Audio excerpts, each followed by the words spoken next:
Honorable Khenpo Sonam Tempe, Chairman of the Tibetan Parliament in Exile, to deliver his welcome address. Khenpo Sonam Tempe, please.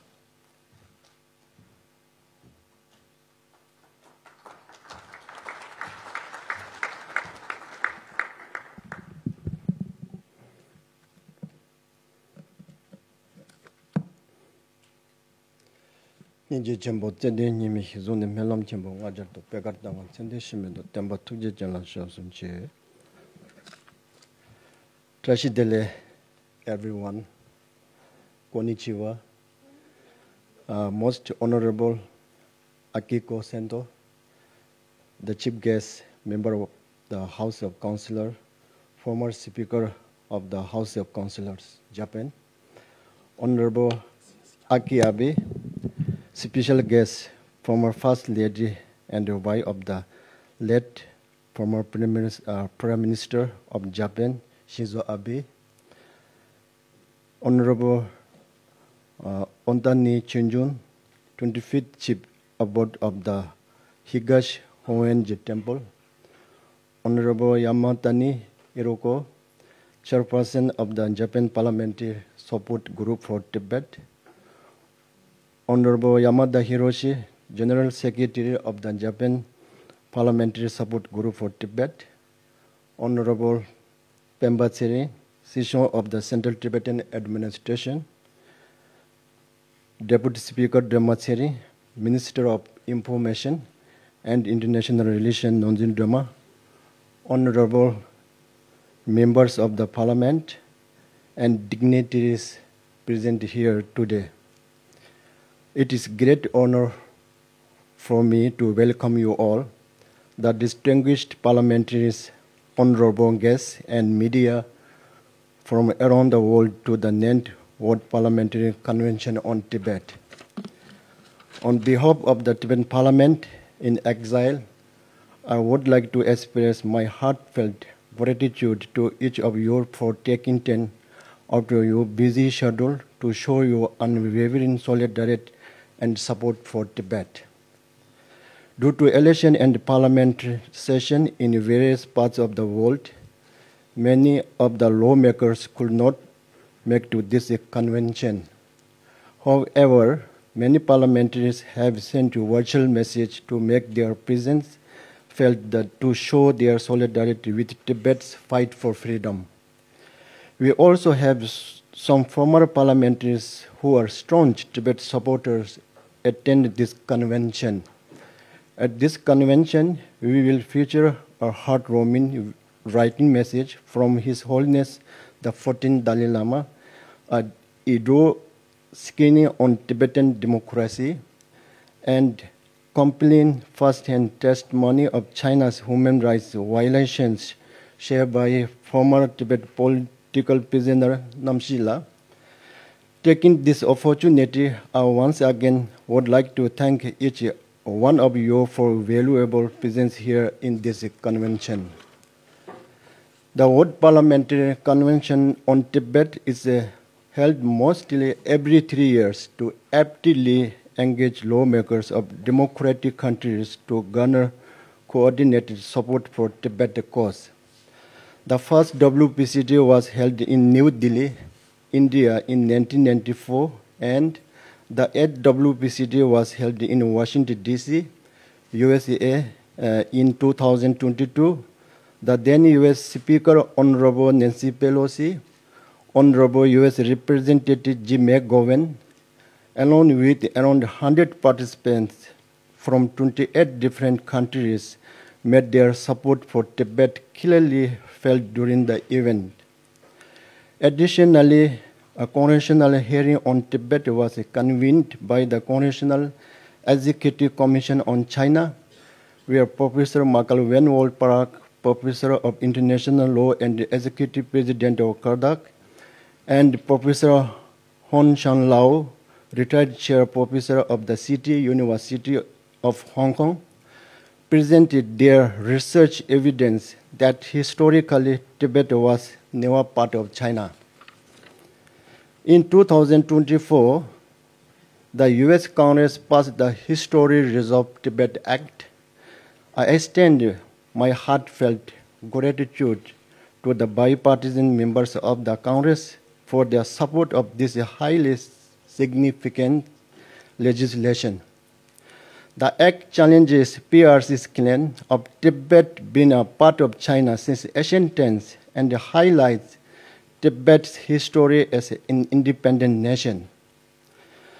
This historical fact is clearly outlined in His Holiness Dalai Lama's latest book, Voice for the Voiceless. I would also like to express my gratitude and welcome the Dutch House of Representatives resolution on Tibet this April, particularly its emphasis His Holiness the Dalai Lama's reincarnation and the appointment of an EU Special Coordinator on Tibet. Following this convention, we hope to see more such resolutions in support of Tibet. Tibet, with its rich religious and cultural heritage and the potential to contribute for the well-being of humanity, is now facing imminent threat of cultural genocide and complete annihilation of its identity on the hands of the Chinese regime. The ecologically rich and highly sensitive Tibet plateau is being exploited unbridled with mining and diamond. Tibetan children are deprived of their birthright to learn their mother tongue as they are coerced into colonial boarding schools. Tibetans are denied basic human rights. Political prisoners are subjected to torture and death. China's atrocities are known transcend borders, with numerous reports of its transnational repression being transnational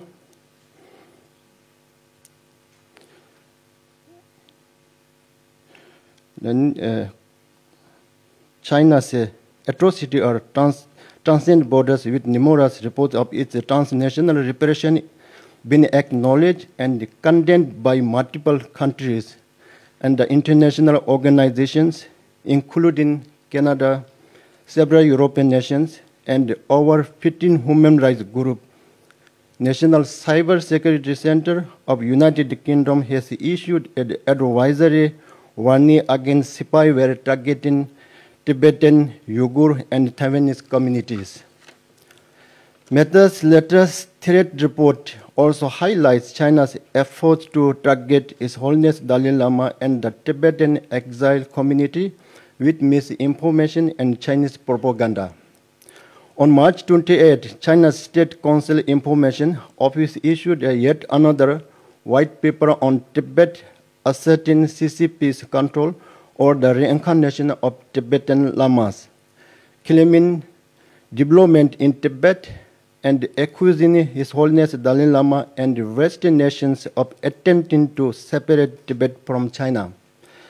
These claims are all concocted to whitewash all inhuman atrocities inside Tibet and to rewrite the history of Tibet to fulfill the expansionist ambition of CCP's Secretary Xi Jinping. The fact is that with stringent and oppressive policy, PRCs had driven the Tibetan to the desperation of self-immolation. Since 2000, 157 known cases of Tibetans from all walks of life have given up their precious life through self-immolation. Against this backdrop, in these 2 days, I'm hoping for active participation from the extent gathering to have discussions not only on countering the challenges post-authoritarian CCP, simultaneously find ways to promote international and diplomatic efforts to make the leadership of CCP take more responsibility to resolve the conflict between Tibet and China to the interest of both Chinese and Tibetans. Here I want to reiterate our commitment to middle way policy, deliberation on understanding Tibet Plateau environmental significance, and the impact of China's extortions of Tibet's environment is equally important to save this earth for all. His Holiness Dalai Lama long wished to have a World Parliamentary Convention on Tibet in Japan. Therefore, I think today we are fulfilling His Holiness' wish. As His Holiness Dalai Lama reaches the momentous milestone of his 90th birthday this year, we are proud to commemorate his remarkable journey and profound impact on the world. This convention will celebrate not only his tireless effort to promote compassion, peace, and human values, but also the enduring legacy he has created over decades of spiritual and humanitarian leadership. Through this tribute, we aim to honor his wisdom, resilience, and unwavering commitment to the betterment of humanity. I conclude my talk with the hope that this convention will serve as a catalyst, inspiring greater passion and commitment among decision makers to support Tibet. We call on all of you to be outspoken about the pressing issue facing Tibet in your respective countries. I thank our co-host, all-party Japanese Parliamentary Support Group for Tibet's pivotal role in making this convention happen here in Tokyo. Thank you very much. Thank you.